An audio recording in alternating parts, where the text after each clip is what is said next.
அனைவருக்கும் வணக்கம். இது குறள் அமுதம். இப்போ வயல்வெளியில வேலைக்கு பெண்கள் போவாங்க.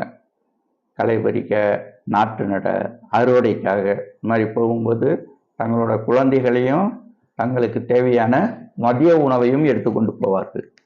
இந்த குழந்தைகளை அருகில் இருக்கிற மரங்களில் தூளி கட்டி படுக்க வைத்து விட்டு போய் வேலை செய்வாங்க. மத்தியான நேரத்தில் உணவு இடைவேளைக்கு விடும் பொழுது ஒரு முகம் கை கால் கழுவி கொண்டு அவர்கள் கொண்டு வந்த கூழ் கஞ்சி ஏதோ ஒரு வாளியில் கொண்டு வந்திருப்பாங்க. ஒரு பொட்டலம் இருக்கும், அதில் உப்பு இருக்கும், 2 வெங்காயம், அதை எடுத்துக்கிட்டு சாப்பிட உட்காருவாங்க. இப்போ குழந்தைகளையும் முடிச்சுக்குவாங்க, எந்திரிச்சுக்குவாங்க.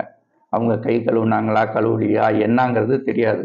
இப்போ அவங்க பெற்றோர்களோட அம்மாவோட வந்து என்ன பண்ணுவாங்க, அந்த வாளியில் தூக்கு வாளியில் கையை வச்சு அலசுவாங்க. எதுக்காக அலசுவாங்க? சாப்பாடு கிடக்கிறதுக்காக.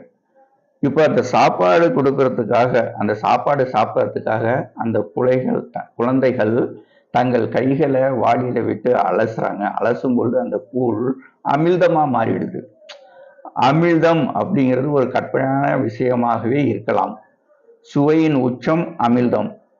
ஆனா வள்ளுவர் என்ன சொல்றாரு? மக்கட்பேறு அப்படிங்கிற அதிகாரம் 64வது குறள், அமிழ்தினும் ஆற்ற இனிதே. மிக சுவையின் உச்சம் அமிழ்தம். ஆனா அமிழ்தத்தை விட சுவையானது அமிழ்தினும் ஆற்ற இனிதே. தம் மக்கள், தெருவில் போறவங்க, அடுத்தவங்க, அவங்க குழந்தைகள், தம் மக்கள், இந்த இடத்துல உணர்வு பூர்வமான ஒரு விஷயம். எத்தனையோ குழந்தைகளை பார்த்து எடுத்து நாம கொஞ்சி மகிழ்ந்தாலும் நம் பிள்ளைகளை நாம் எடுத்து கொஞ்சி மகிழ்வது போல் ஆகாது. அதான் சொல்றார் வள்ளுவர், தம் மக்கள் சிறு கை அலாவிய கூழ். அந்த கூழ்ல அந்த கையை வச்சு அலாவின உடனே அந்த கூழ் எப்படி ஆயிடுது?